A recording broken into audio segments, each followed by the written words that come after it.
crazy. Hope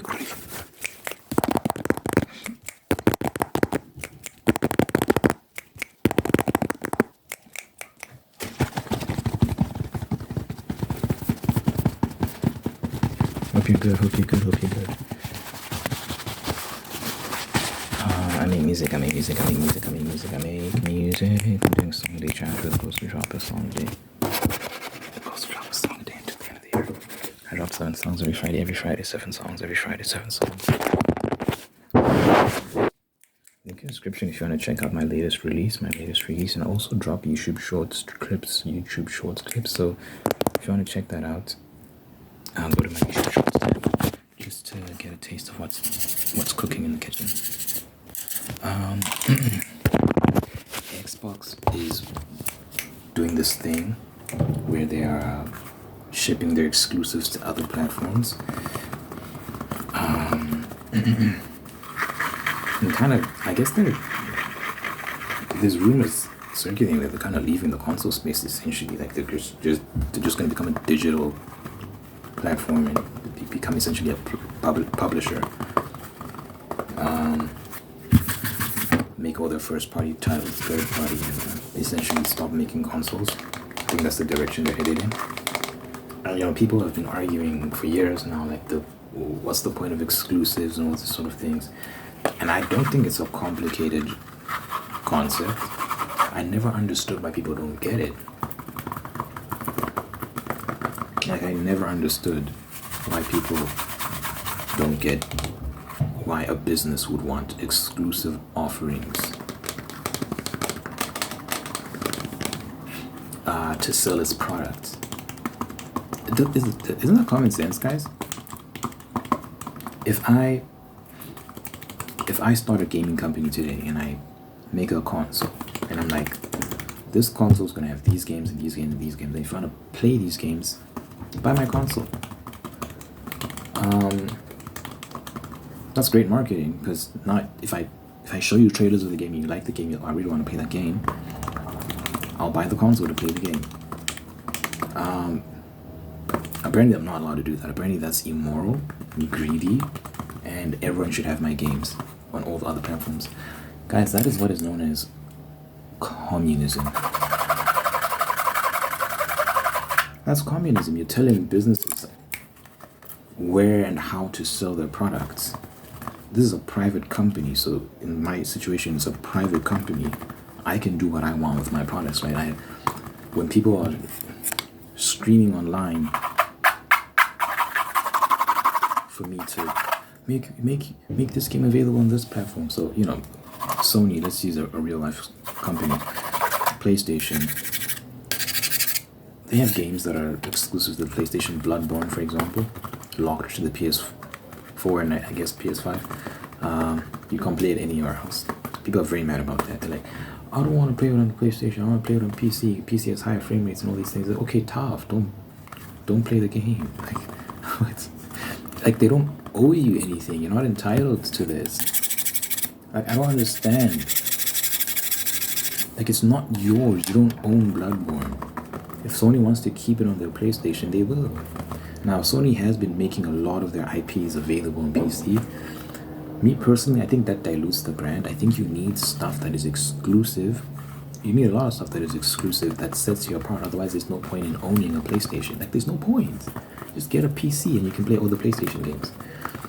So if you want to stay in the console business, which I think is important, I think it's important for consoles to continue to exist. I'll get into that later. If you want to continue to remain in the console space, you need to have exclusive offerings. It's common sense. I don't know why they don't get this. So I don't think it's wise to be placing all your games on these other platforms, in my opinion. And I think it also upsets the core fan base. If I'm getting invested in your product, in your brand culture, it is going to kind of be like a slap in the face when all of a sudden anyone and everyone has access to the same thing I have access to now. It doesn't feel special anymore. People should be able to get invested knowing that this ecosystem is going to remain contained and unique, and your experience will not be prostituted elsewhere. I think people like that. They like exclusivity. They like feeling that they're part of a club. It gives it a special esteem, a special feeling, gives it something unique that you can be a part of. When everyone has access to it, it's not special anymore, it's not unique anymore. I think Nintendo, if Nintendo started making Super Mario available everywhere and in Pokemon and all these other properties they have, it's just, like, it's just not the same anymore. When you can play all these amazing games everywhere else, it doesn't have the same tradition behind it anymore. It doesn't have the same feeling anymore behind it, because it's Nintendo just becomes a publisher, whereas traditionally they've been known as a legendary console manufacturer as well as video game developer. No, publisher, I guess. So if you think about the Super Nintendo and the Game Boys and the GameCube and this and that, like, Nintendo's been around the block, and all these legendary devices they've created over the years. It would be a shame if they stopped doing that and just started publishing and everything is on PC. And I think that's the potential place we could end up in, right? If we keep going down this road, I think everything would just be on PC, and consoles will become irrelevant because all the console games are on PC, so there's no point in owning a console. So people stop buying consoles, and then maybe the sales. I think there'll be people that buy consoles, but the sales will just keep diminishing until eventually it's not worth it anymore, and eventually consoles will just become defunct, obsolete. And the issue that presents is now issues of DRM, discs, streaming. PC gamers don't use discs, generally speaking.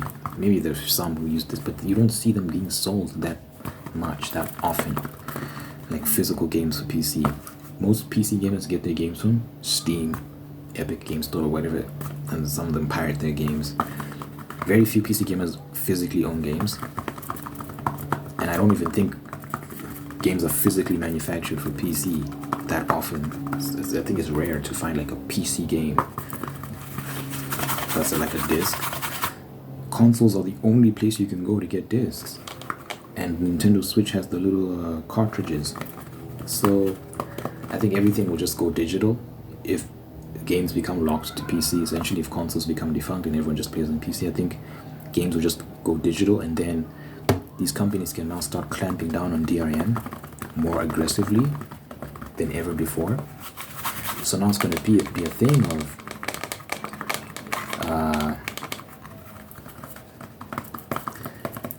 maybe not being able to play games offline anymore, which is the benefit of owning a game on a disc. You can always play on, well, I mean, that's not necessarily true, but generally speaking, you know what I mean. When you have the disc, you own the game, you can take it and play it with whatever console and so on and so forth. And there was DRM, it was streaming, and there was one other point I was making. Well, let's go to streaming.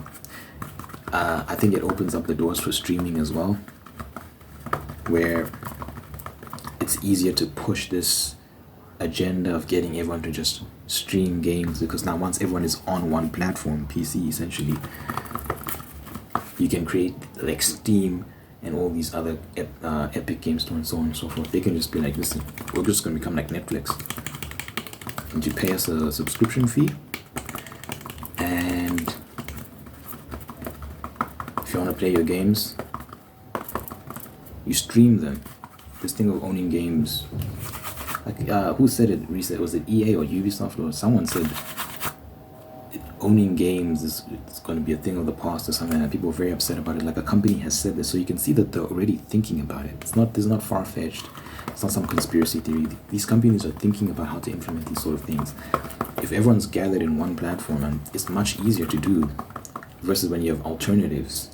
Where it's like, if you do this, I'm just going to go here, and if they do this, I'll just go there. Like, it's not good that we only have essentially. Xbox is kind of leaving. It's not good that only PlayStation and Nintendo are essentially the only console manufacturers around. I think we need more options, just to make sure that if someone acts up, people can leave. You don't want to be at the mercy of these companies, man. I think that would present a lot of problems. Damn, there was a third point. It was DRM, streaming, and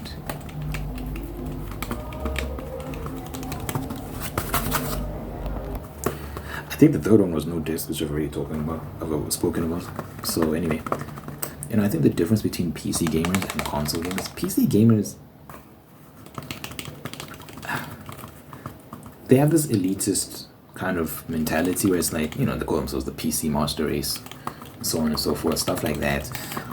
And I think they want nothing more than consoles to just be eradicated, right? Like, you hear the way they speak about these things. They'll be happy if consoles just vanish and everyone just play on PC. That would be the ultimate triumph for them. But I don't think that's good. I think we need competition. I think we need a Sony out there. I think we need a Nintendo out there. Xbox has been dropping the ball for years, and finally it looks like they're just giving up, which is unfortunate because we need competitors. There's just that weak vision in that company. Like, they just never employed the right people to lead the charge in this console space. But anyway, it's neither here nor there. I mean, it is here and there. What can we do? What can you say? We need competition. So PC gamers, it's always PC gamers that make these sort of arguments that everyone should have access to these games. It's like, it's not your rights. You don't have a right to this. This is not a right. It's a privilege. It's communism. It's just communism. It's nothing else except pure unadulterated communism, to go to a business and say, make your private property everyone else's property. We'll purchase it, but you have to sell it to us. I don't have to sell shit to you if I don't want to. That's the whole point of owning a business. You can't tell me what to do with my business. But for some reason, PC gamers feel the need to do that. It's like, not all of them, of course not all of them, but I'm just saying, the people who make these sort of arguments are always PC gamers. You don't hear Nintendo fans begging Nintendo to make Super Mario available for everyone. You don't hear it. You don't hear, like, forget about Xbox, PlayStation fans being like, PlayStation fans were upset when God of War and Death Stranding and, let me leave Death Stranding out because that was that deal between Kojima and PlayStation was, because Kojima's independent, so, Kojima Productions isn't owned by Sony. But Uncharted and all these other properties, when they became available on PC, people were upset because it's like, people want to feel like they're part of a club. So when you do that, it's baffling to me that companies do that. Honestly, it's honestly a slap in the face of your customers. I don't like it when companies do that. Look, I've owned an Xbox, I've owned a Nintendo hardware before. I owned a Game Boy, I owned a Game Boy Advance. And what else did I own? I think that's it. On the Nintendo side, I owned the Xbox 360. My brother has the Xbox Series S. On PlayStation, I've owned all the PlayStations except the PS5. So, I've been around and, I've gamed on PC as well. But this is coming from someone that's, dabbled and dabbled. And I think competition's good. Competition's good. And anyone who argues against that, you're arguing for communism. And I can respect it if you're just being honest that you're a communist. You can't be like, I'm against communism, but you're proposing communist ideals, telling private companies to do what you want with their private property. It's like, that's communism. It's like, what the hell are you doing? You have no rights to any of Sony's products. Like, if you want their products, you have to go to them on their platform and play it there. Generally speaking, they do have a lot of stuff on PC already, but there's some things that aren't on PC, and if you want to play those things, you have to go to them. And also, there's a time window as well where for a lot of time it's locked to the PlayStation, and maybe a year or two later then it becomes available on PC. So if you're willing to wait 2 years to play those games, then cool. If not, if you don't want to wait 2 years, then you have to buy a PlayStation. So, and Nintendo is more rigorous in that regard, more strict. They don't give anyone anything, which I respect them for the most. I think that's the right approach. Don't give anyone shit. You have to pay for it. This is not the Soviet Union. What are we doing? This is not Mao's China. You want my products? Buy the device, and then you can purchase the game. It's business. Business is business, guys. You can cry about it, but I mean, capitalism, man.